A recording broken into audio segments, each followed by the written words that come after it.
Napahiya ho guys, itong si Attorney Salvador Panelo sa napakaraming kongresista. Talagang sampal sa muka, pinahiya guys. Literal nga namang nakakahiya itong ginawa ni Attorney Salvador Panelo. But anyway, bago natin i-continue yung topic na yan, binabati ko ho ang lahat. Medyo na late na nga ako guys kasi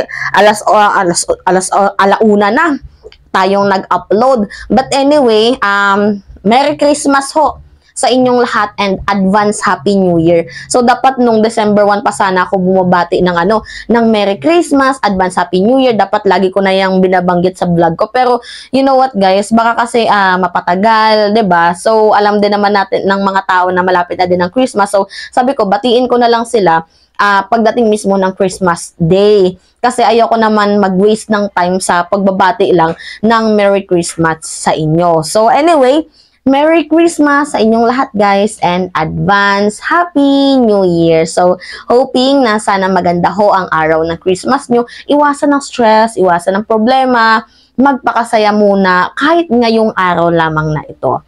At sa New Year din guys, 'di ba bagong taon, pangit naman ata pagpasok ng bagong taon ay pangit ang ating mga fesla.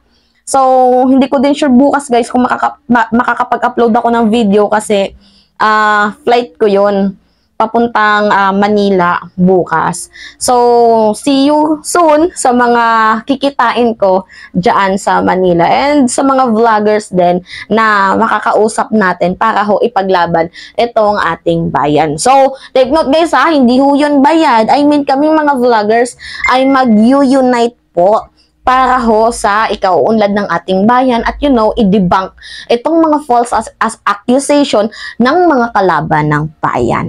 Anyway, ito na nga guys. May nagtanong, bakit naman Mima, paano ho napahiya itong si Attorney Salvador Panelo? Pasensya na guys kung medyo maingay kasi pag nasa probinsya ka, magpapasko, uso yung video 5. Diba? Baka mamaya magngangangaw na ba din si Mimo, magkakakanta na din ba ako dyan? Anyway, ito na nga. At this point, naghahanap guys ng kakampi itong si Salvador Panelo, Attorney Salvador Panelo, na bakit nila baga daw walang tumatayong mga kongresista para daw ipaglaban ng SMNI. So literal guys na silent is loud. Talaga nga naman yung pag hindi busil ng bibig ng ating mga kongresista para ipaglaban ng SMNI, talaga nga namang literal na pinahiya siya. Kahit hindi ho nagsalita tong mga kongresista na to. Kasi first things first, bakit nila ipaglalaban ng mali? 'Di ba? Ito yung sabi ni Attorney Salvador Panelo. Diyan sa kongreso, wala akong nakikitang tumatayo na kongresista na nagsasalita laban sa paninikil, sa pagbubusal sa karapatan, kalayaan na magpapahayag, wala. So, tinatanong niya na bakit nila baga wala hong mga kongresistang tumatayo para ipaglaban ng SMNI? Bakit ang tatahimik daw ng mga kongresista? Bakit daw walang mga ni isa na kongresistang naglalakas ng loob para ipaglaban ang kalayaan sa pamamahayag? Yan ho yung kanyang katanungan. Guys, first things first, at this point, at this moment, tinitingala mo pa din ng SMNI ay tama? At this point, tinitingala mo pa din na ang SMNI ay banal, walang ginawang kasalanan?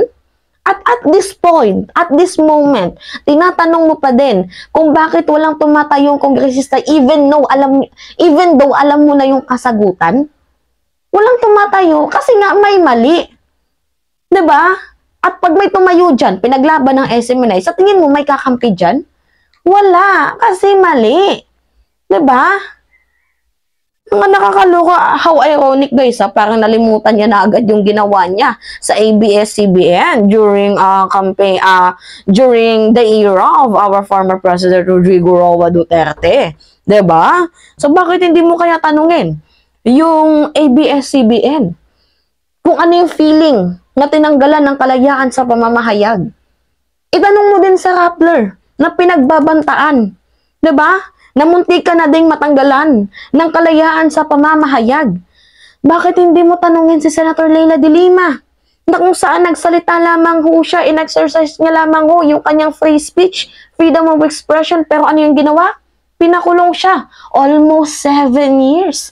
Humigit kumulang dahil lamang ho sa kanyang paggamit, pag-exercise ng freedom of expression. At bakit hindi mo din tanungin itong si former Senator Antonio Trillanes, na isang critics ni former President Rodrigo Roa Duterte na in-exercise lamang ho ang kanyang freedom of expression. Pero anong ginawa?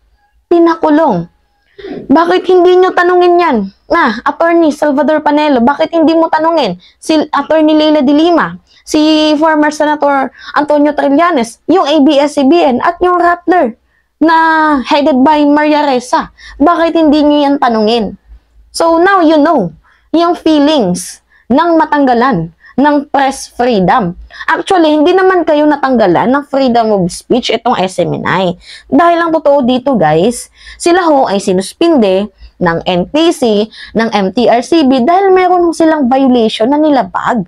Ang pangit naman ata no na kayo may ginawa kayong sandamakmak na violation tapos hindi kayo mapaparusahan para namang ang tingin nyo sa sarili nyo, di ba? Yung untouchable. Parang yun yung tingin nyo sa sarili nyo na, ay, kahit madami kami yung violation, hindi kami masusupil niyan kasi malakas yung kapit namin. Kala nyo forever untouchable kayo? Nakakaloka. Ngayon, gumagana lamang ho yung batas. Kaya wag na kayong magtaka kasi ginagawa lamang ho ng National Telecommunication Commission at ng MTRCB ang kanilang trabaho. Magagalit din naman kayo kapag yung MTRCB at NTC nakatunga nga lang, hindi ginagawa ang kanilang trabaho, di ba? Senador ka pa naman. You are, hindi pala senador, attorney ka pa naman. Di ba? Alam mo yung batas. Bakit nila baga parang, pinipikit mo yung mata mo sa katotohanan? Nakakaloka ka, hindi ka nagbabasa ng batas, kitang-kita naman na napakadaming violation. Tapos ngayon, magtataka ka kung bakit walang mga kongresistang tumatayo para ipaglaban kayo? Paano kayo ipaglalaban kung unat sa pool, puro kayo kamalian? Nakakaloka. Paskong ginigigil nyo ako. Dumaan kasi to guys sa sa YT ko. Actually, itong statement na to, nung December 22 pa. Pero pinost ulit ng Laban Kasama ang Bayan. So, ano yung ibig niyong sabihin? 'Di ba? Dapat sana itong sinabi ni Panelo, wala na to, kupas na to, kasi ilang araw na yung nakalipas, 2 na. Pero pinost ulit, guys. Ng Laban Kasama ang Bayan. So, ano yung ibig sabihin nito? Ano yung pinapalabas nyo? Parang naman tayo naglulukuhan dito. Attorney ka. Alam mo yung tama sa mali. Alam mo yung batas. Bakit parang tila baga, bulag ka? Magkano bang bayaran? Ako yung nagtatanong lamang ho. Magkano ba? Diba? Anyway, naluluka ako guys. It's me again, si Mima Nisyon at nagbabalik ulit para sa ating panibagong video.